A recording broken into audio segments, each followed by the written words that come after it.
Hi everybody, Larry Graves here. Welcome to my latest Paul McCartney album review. This time I'm reviewing Venus and Mars. And you might notice I have my old background back because some of you didn't like the blue background. I don't like the blue background. Well, you know what? It was I just wanted a change. It wasn't a permanent change, and I might use it again sometime. It's just nice to have a change. Now, I played Venus and Mars last night on headphones for the first time in quite a while. And I was going through this box set of Venus and Mars, and it's on I believe it's on my Larry Graves TV channel, where I do a kind of an unboxing. And it is such a nice, really nice, what they call archive collection. And the latest two are coming, I believe, this Friday, and I'll do an unboxing for them for Tug of War and Pipes of Peace. And Pipes of Peace I've never owned.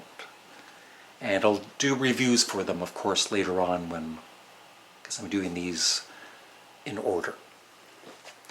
Venus and Mars, it's just a nice, short, acoustic intro to the album, and it's excellent. I give it a 10 out of 10. And then we get into the meat and potatoes of the album with Rock Show.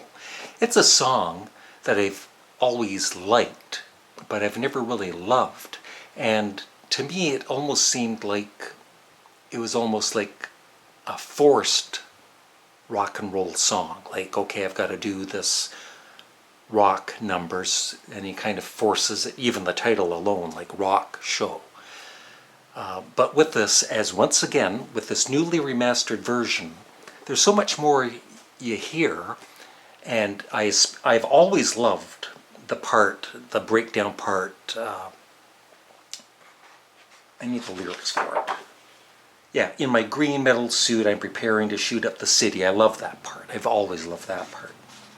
The rest of it, not quite as much. But with the newly remastered version, I do love it now. It's still, there's a little something that bugs me about it, though. I think it's more, I don't know what it is. It's the lyrics or the music or even Paul's vocals. I don't know. So I'm going to give it a 9 out of 10. But I do love the song now. Now, Love and Song is the kind of song that Paul McCartney could write in his sleep, and he could also sing it in his sleep. Maybe he actually recorded this in his sleep. It's very, very nice.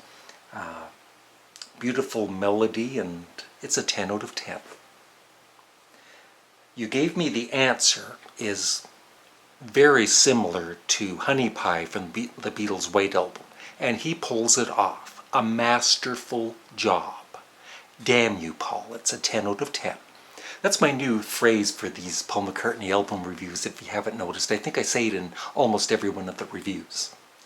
Magneto and Titanium Man is a silly song, but it's not a stupid song. See, there's a difference between silly and stupid. Now, he's written some stupid songs. This is a silly song, and it's quite humorous and quite, it's just an entertaining song. And I love it.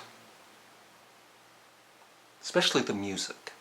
And I give it a 10 out of 10. I'm going to turn my fan on because I'm sweating like a horse. And side one of the original vinyl album ends with Letting Go. And for me, that has some similarities to Band on the Run's Let Me Roll It. I don't know why, and I actually think it's the better of the two songs. Now, of course, Let Me Roll It has that killer guitar, but it, like I've said before, it kind of repeats a bit too much. And I just find Letting Go a more interesting song to listen to. Don't tire of it as quickly, and it's a 10 out of 10. Now, side 2, Venus and Mars reprise. It's just like the intro on side 1. with some special effects, and it's very nice. It's a 10 out of 10. I love it. Spirits of Ancient Egypt, sung by Denny Lane. It's not one of my favorites, and nothing to do with Denny Lane. He does a really good job on the vocals. Maybe a bit, I kind of noticed maybe a bit too much on the special effects, audio effects, or whatever the hell you call it. Yeah, special effects, I guess, are for videos. I'm just so used to saying that. But it's a good song. It's a very good song, actually. I'm kind of remembering it from last night. And props to also Linda McCartney with her backing vocals. I mean, sometimes she did a very, very good job. I give it a 9 out of 10. Medicine Jar. It's kind of a depressing song in a way because, of course, the writer, it's almost like he's sending a message to himself. What's his name? Geez, any other time I would remember it. Jimmy, that Jimmy guy. Jimmy McNichol? No. Yeah, Jimmy McCulloch. McCulloch? Hard one to... But it's a great song. It's really well sung and the music's great. Like I said, it's just kind of sad in a way because he died from a drug overdose. But it's a 10 out of 10. Call Me Back Again. Now, it's damn good, but there's just something about Paul's vocals on it. I mean, he does a killer job on the vocals, sort of like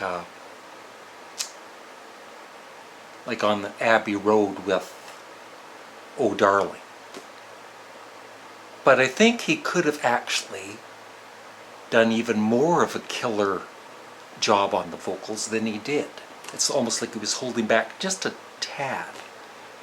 But he still does a really good job. It's an excellent song. But I'm not going to give it a 10. I'll give it a 9 out of 10. Because the vocals, like I said, don't listen to me, what do I know? Listen to what the man said. Damn, that's a catchy tune. And I believe it was a hit single. It was a hit, bit my tongue. It was a hit single. 10 out of 10. Treat Her Gently.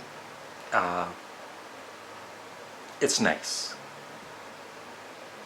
Not one of my favorites though. I'll give it a 8 out of 10. And then Lonely Old People. I guess it's something to do with from an English TV show. It's the soundtrack or whatever, and it's just the outro, I guess, and it's, I don't know, a 7 out of 10. So that's it for Venus and Mars. So I'd love your thoughts on Paul McCartney and Wings, Venus and Mars in the comment section below. Thank you for watching. Goodbye.